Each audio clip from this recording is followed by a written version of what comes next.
Good evening and welcome to this Sunday's edition of Speak Your Mind with Larry Cox. And it is great to have you guys that have joined me so far. We have a light audience today, but I did get started right on time, so I got a feeling the audience will grow as we get into the uh, meat and nitty and gritty here. But I will go ahead and start saying hello to some folks that have joined the show so far and have said hello in the chat. So, good evening, James Corbett. Good evening, Cheryl and Ben Garcia. Good evening, Cheryl Moulton. Good evening, my good friend Justin Kinney. And good evening, Mary Boysworth. Thank you all for joining the show tonight and saying hello in the chat. So, I went to the Braves game last night. Charlotte Gellert, welcome to the show. And when I was on my way home, it was a little after 10. Uh, there was a fire right here on Union Church, and the fire department was responding to it. And then I knew my friend Cheryl Moulton would be listening to the scanner and know what was going on. So I texted her a little bit, and we chatted last night. And so she told me what was going on with that, because I did hear a lot of response, and the fire department was right there, and it was some sort of shed, and the woods were on fire, and they responded and did a really good job of getting that fire under control. And shout out to the Rockdale County Fire Department for a job well done last night. And then, Cheryl was telling me there was a lot of action going on in last night. There were a couple of shootings and a lot of things going on in good old Rockdale County last night. So, you know how it goes, guys. Rockdale County is anything but dull. You just got to pay attention and know where to look. But Rockdale County is anything but dull. Lee Wright, welcome to the show. Tammy Schuler, welcome to the show. And William Campbell, welcome to the show. George Kelichek, welcome to the show. Thanks for joining me tonight, guys. I appreciate all of you guys joining me on this rendition of Speak Your Mind with Larry Cox. But yeah, I mean, like I said, we went to the Braves game last and was on the way back, and we just saw that fire. And let me tell you, it was just that whole thing was engulfed, the building and that section of the woods, and it was just lit up. And was actually quite scary looking, to be real with you. This week in Rockdale. Thanks for joining the show, Mr. McDonald, as This Week in Rockdale. But yeah, it was a little bit scary looking when you seen those flames and that fire. And then, but thanks to the Rockdale County Fire Department, they got that under control and put that thing out and back in business, right? As good as new. So that's what happened there. So thank you, Rockdale County Fire Department, for all that you do to protect the citizens of Rockdale County and to extinguish fires when they need extinguished. So you guys might be aware that last week at the Board of Education meeting, they presented, it was the work session, and they presented items that we'll be voting on this coming week. So I just want to talk about one of those items. So first of all, I'm going to do my disclaimer. So what I'm about to say this evening is not the position of the Rockdale County Board of Education or the Rockdale County School District.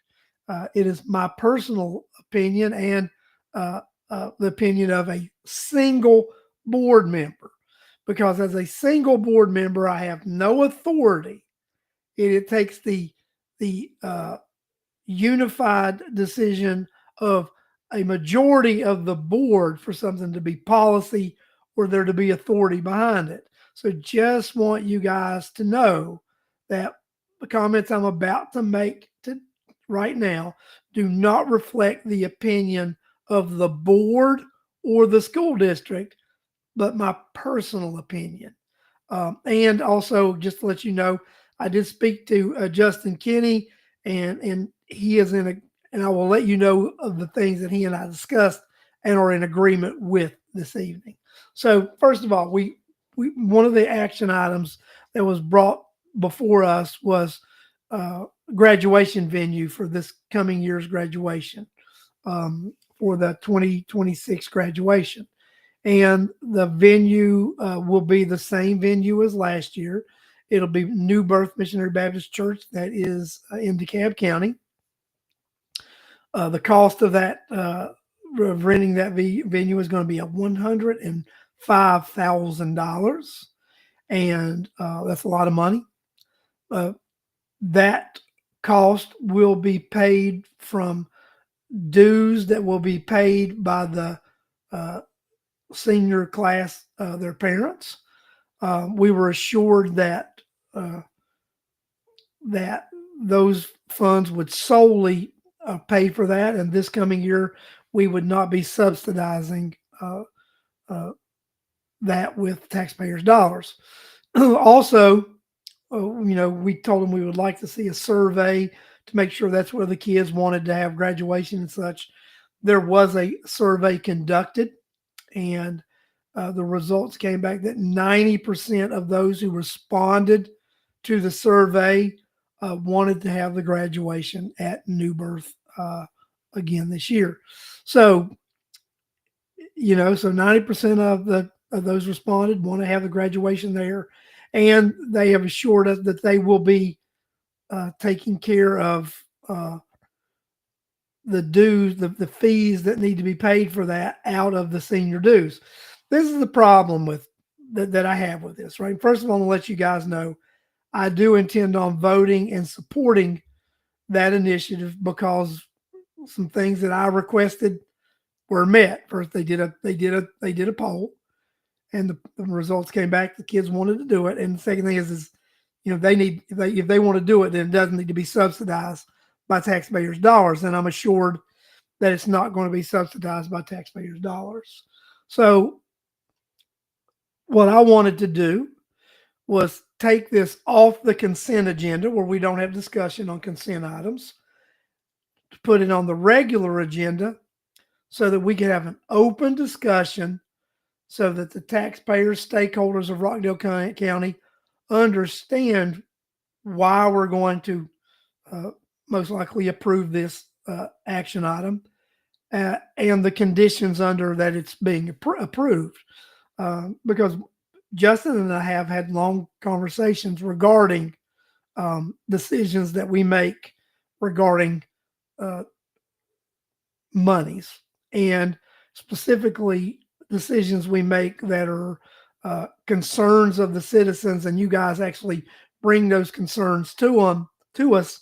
We feel we need to make sure these actions that we take are not on a consent agenda, that they are under a regular agenda to where they can be where they will be discussed. Charlotte, I'm going to get to that, and I'm going to discuss this Thursday also, right? So one of the things that I'm concerned about moving forward is that if it's $105,000 this year, it'll be $125,000 next year. I really think this is probably the last year that it is financially feasible that senior dues will solely be able to fund a graduation of this magnitude at an off-site facility other than at a school campus here in the county. We started out 4 years ago, I believe, at $45,000, and now we are at $105,000. This is not a sustainable financial model if we look at it with those type of increases. I think we're looking at, when we compare this facility, it's compared to like that of a Gas South Arena. My concern is we have a religious organization who operates as a nonprofit, but they are charging as if they are a for-profit, just like Gas South does. And people say, well, Larry Koch, you're being a little bit critical. What right do you have to say anything or challenging this religious organization and about what they're doing? Well, I'll tell you, before COVID, for 14 years, I ran a organization that we did church services at prisons throughout the state of Georgia. Um, just going to ask this audience, how much money do you think our organization took in that 14 years from people? How much do you think we took? We traveled all over the state of Georgia to prisons. We donated Bibles. We donated toiletries and stuff like that for Christmas for these. We would accept like physical donations, like the mouthwashes and stuff like that. People would give us, but we didn't take one dime. Our ministry did not take one single penny in 14 years. We self-financed our ministry. We traveled all over the state of Georgia doing church services and providing those services, and we did not take one single dime. So I do have a right when it comes to what I consider a true ministry and giving back to the community. And Charlotte, that goes to what you're talking about. Rockdale County, unfortunately, through the grant that we receive for providing the free lunches, is considered a high poverty area. And no matter how people want to sell that, spin it, or whatever, that's the condition of being eligible for that grant, is being considered an area of high poverty. So we are considered a high poverty area. We do have homelessness issues in this county. We do have issues with multiple families living in single home dwellings to be able to survive. We do have the problem of children that go to school in this county. The meals that they get at our schools are the substantial meals that they get on a daily basis. And for us not to acknowledge we have those problems, we're doing injustice to our community and to everyone that lives in Rockdale County. So I am concerned that when we have people who can't afford whatever it, and I am going to find out the exact numbers of what it costs for a breakfast and a lunch. We can't, parents who can't afford a very reasonable fee because they can't afford it. They actually can't. But we're asking them to pay for $105,000 graduation, and they can't afford to provide lunch and breakfast for their children at school. It's concerning and it's troubling, right? Concerning and troubling. So there I am. But my conditions were met. The things that I threw out there that I felt is that the graduation is going to be paid for by senior dues. Corliss, I mean, that's going to be the breakdown. The breakdown right now is we have been guaranteed that they are going to be paid for by the senior dues. So that's what it is, that we have not budgeted or allocated any M&O funds for paying for that graduation. That we have been told there it is going to come from senior dues. That is the breakdown of how the graduation is going to be paid for, senior dues. But my concern is if they're able to do that this year at $105,000, next year when it's 120 or 125, can you do it? Then the year after that, when it's 140, can you do it? Then the year after that, when it's $150,000, $160,000, because let's just be real. If it started out at $45,000 4 years ago and it's grown to 105, the growing is not going to stop. Within a few years, you're going to be looking at a $200,000 graduation. That's just reality. Look at the numbers, look at the growth, look at the trajectory, look at the trend. And you'll see that's where we're heading in the next 5 years. In the next 5 years, it'll be $200,000, and it's from a ministry who shouldn't.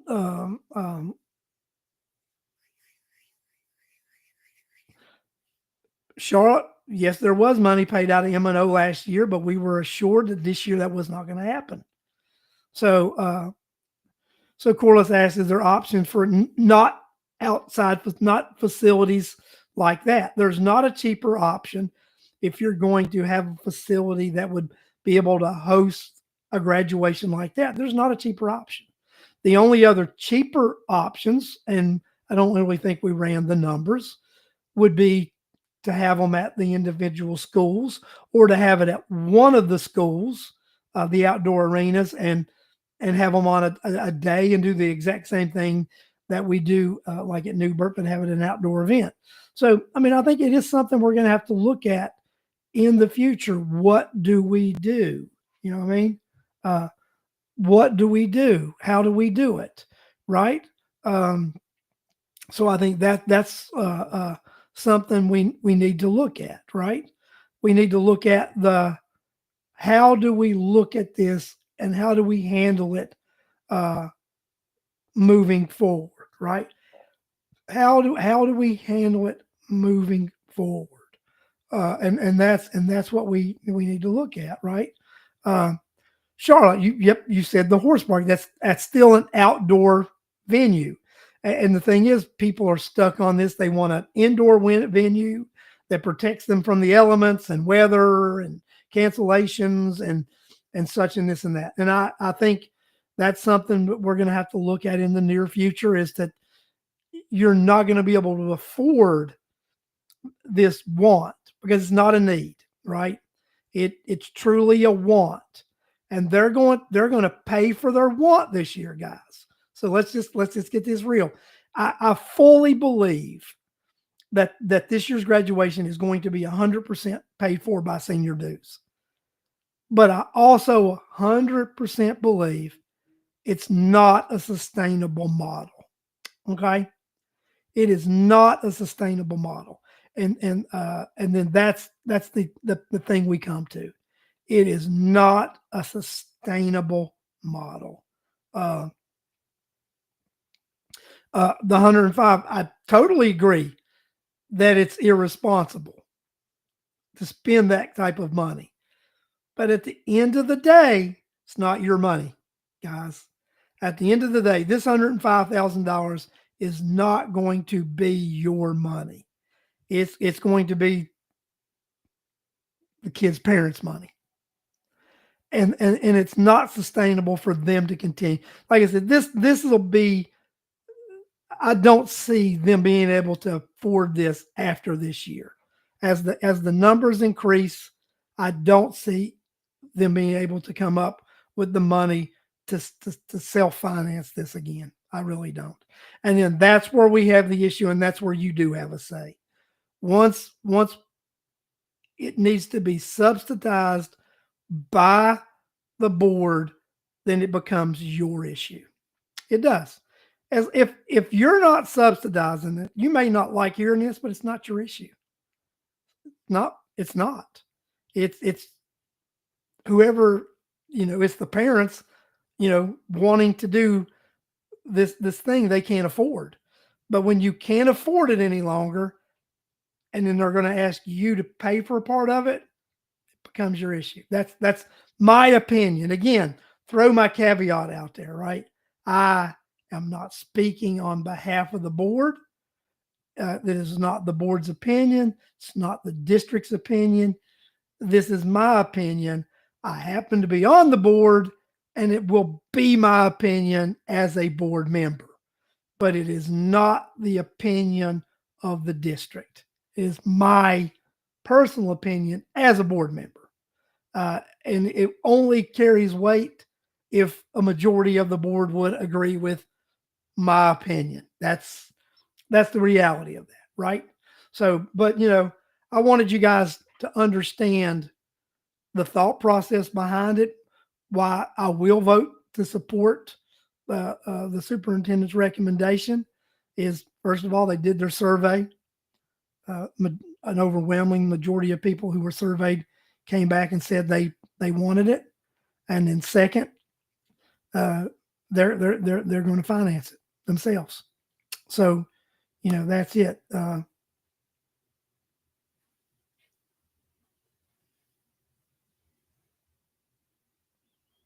Yeah, Justin just said he echoed the same thing that I said, and I'll put that up there and read Justin's opinion about that. Right?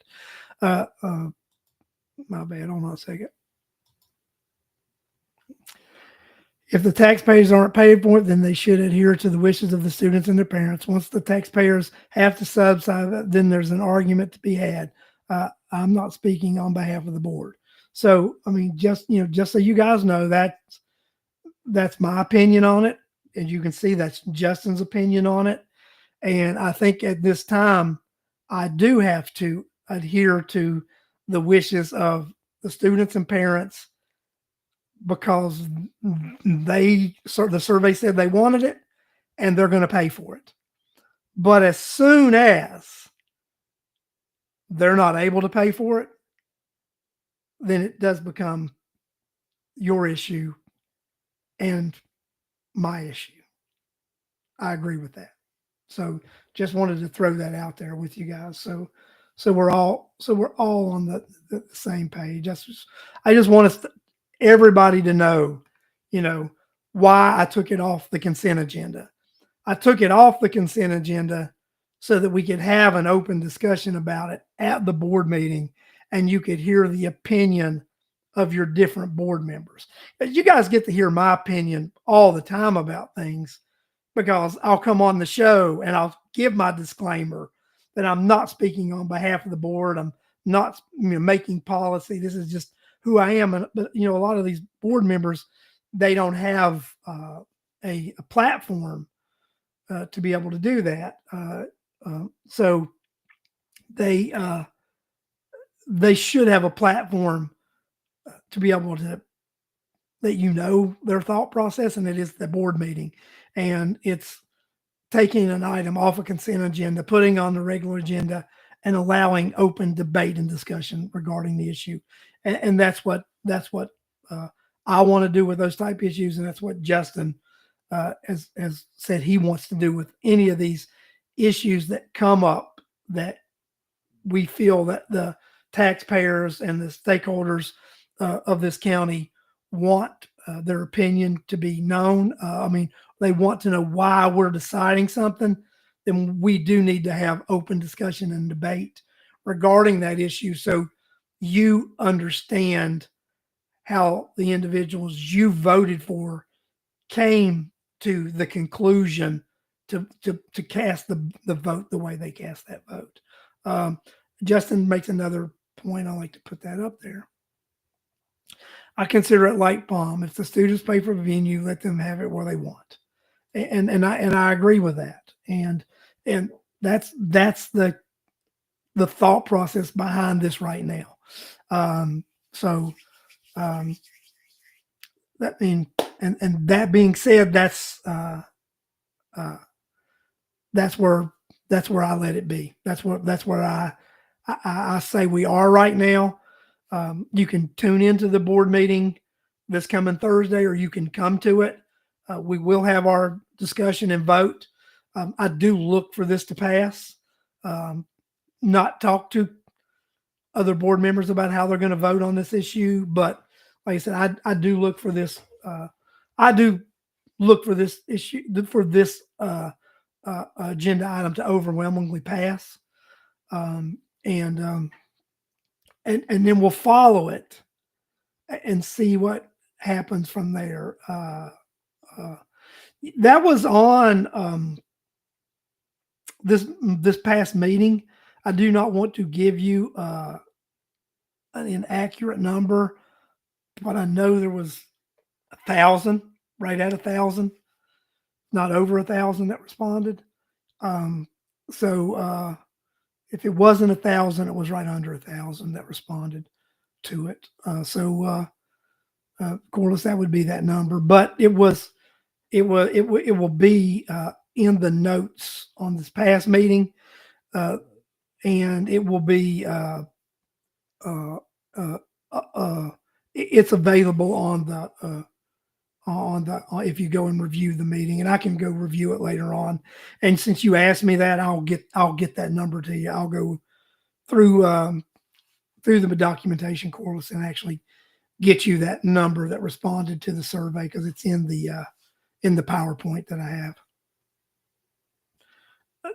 Again, that'll be it'll be 1,000 or over 1,000 people that are graduating. And again, I can get you a rough number, Bill, on that later on. I don't really want to give you a number right now that I don't know, and it's still early in the school year, so don't want to throw that out there. But I would say if you're, if we look at, throw that 1,000 number out there, that's probably a comfortable number, right around 1,000 is what I would end up saying, in that neighborhood. But I will get you those numbers. Yeah, that's that topic, and it's quite a hotbed topic because people get upset about it, right? They get they get fired up about it, and we've got, I've talked to a lot of kids who don't want to graduate out of counting, and I've talked to kids who, they like graduating over there, and then, like I said, it's an interesting topic. It's an interesting issue.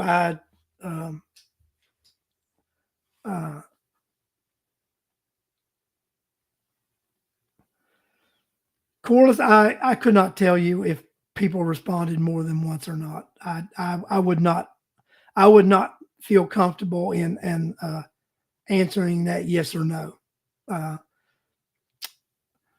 I will answer it this way. I was told that it was probably possible to answer more than once, and I will answer the question that way, right? But do I know if people answered more than once? No, I do not know that.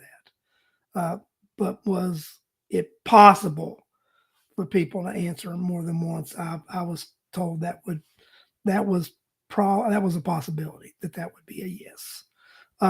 So I think this is something I think we look at on a yearly basis. Make sure we have input every year. Do the best negotiating they can every year for a venue, and just see what happens with it as that goes. I don't know. We'll just have to see. But yeah, like I said, this is hotbed issue, hot topic issue. It's last several years when this has came up, this is it's been something that has been discussed and talked about. But like I said, this year it will be not on a consent agenda. It will be on a regular agenda item. It'll be discussed. You'll be able to hear people's thoughts about it if they just vote and have no thought. But I will assure you that you will hear from me Thursday night and my thought process on this. But I will foreshadow and let you know that I will be supporting the recommendation, with the conditions that that are outlined there. That that it was a survey done. That it was something that was overwhelmingly that was wanted by the students and the parents, and that they're going to self-fund it. So there's where we lie on that issue. So Justin through you, and he went through the notes on his computer and looked at it. So if you guys want to look, there were 1,026 total responses, 567 parents, 459 students. So there is your answer. There were, and 90% of the responses were for new birth, and 10% were for the fields at the schools. 90% in favor, and those were the numbers of that 1,026 that responded back to the survey. So there's where we are. that that's where the cookie crumbles, right? So that's where we lie with that. So I just wanted to bring this to your attention, bring this issue up, be transparent with it, uh, so that you guys understand what's going on and my thought process behind it, and just to be transparent. So I mean, it's that's if if your elected officials are transparent with you and they're open with you and discuss things with you and don't try to gaslight you. I mean, that irritates me more than anything, doesn't it? You, I mean, isn't that one of the things that really irritated? It's one of the things that really irritated me a whole lot about previous county administration was the gaslighting, right?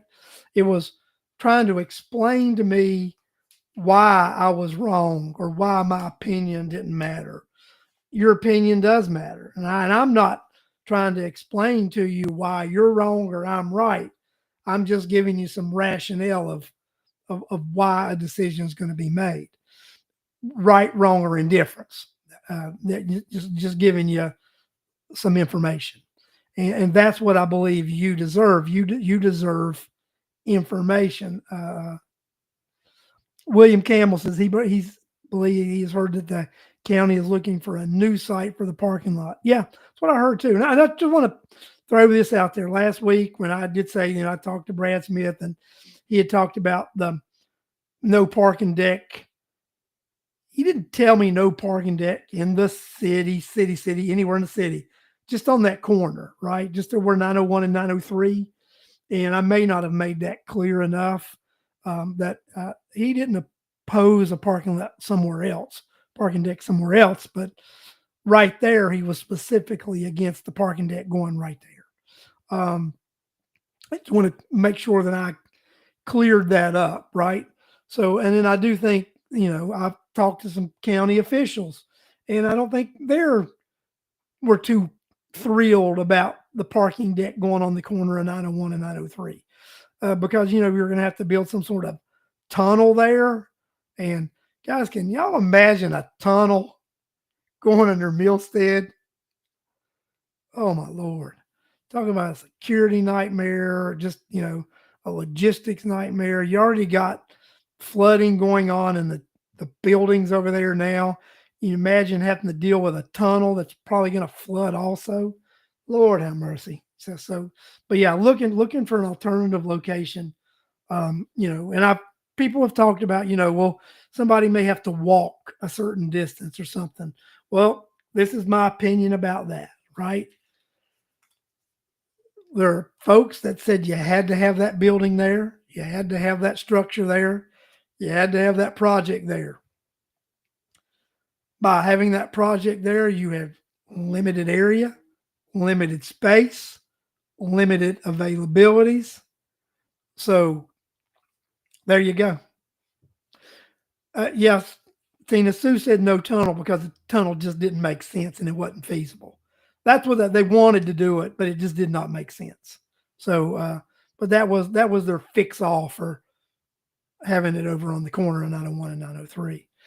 But yeah, guys, I mean, we just got to look at this. I mean, by putting that project where we put it, you have limited space, limited availability to create parking, and you pigeonholed yourself by putting no other options. This is where it's got to be. Going to put Bill Campbell's comment up here because it speaks for itself. Wouldn't be a problem on Parker Road. So,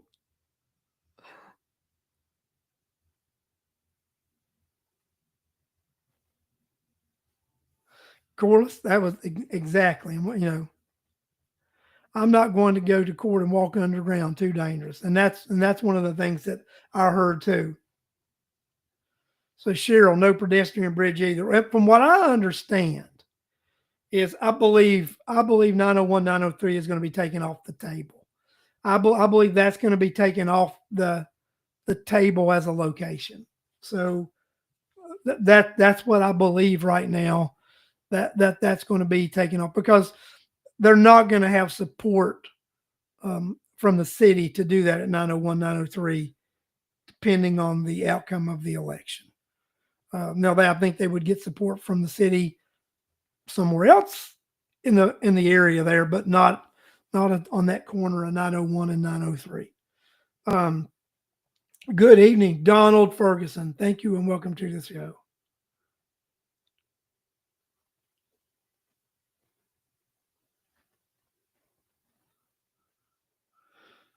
So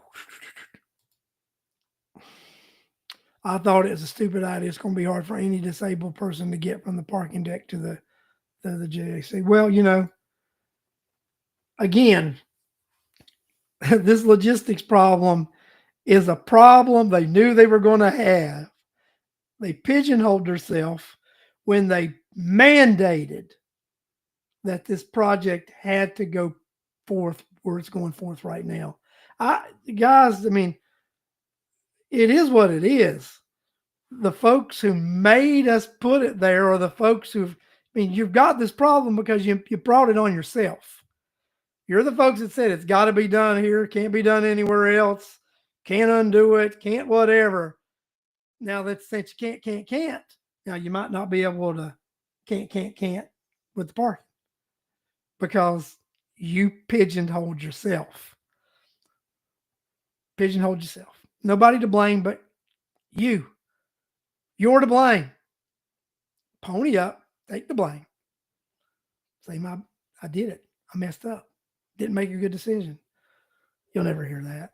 But that's my opinion. Again, my opinion. So is what it is. What is what it is. Well, guys, I'm gonna tell you, I wanted to come on tonight, talk about that that little issue with the graduation. Talked a little bit about this other thing, and I'm going to let you guys off tonight. I am mentally exhausted. Tough week this week. A lot going on nationally. We don't talk national politics on the show, and I think it's the best thing. It gets us divisive. Want to stay local. It can be divisive enough as on its own, staying local, can it? But there are issues there are things that we can actually deal with and find resolutions to when we stay local, because all politics are local at the end of the day. I want to thank each and every one of you joining me tonight. I look forward to you joining me next week. Same time, Facebook and YouTube, 8 p.m. And we'll hear what's on your mind and we'll hear what's on my mind. Because on this show, free speech is alive and well. Thank you and good night.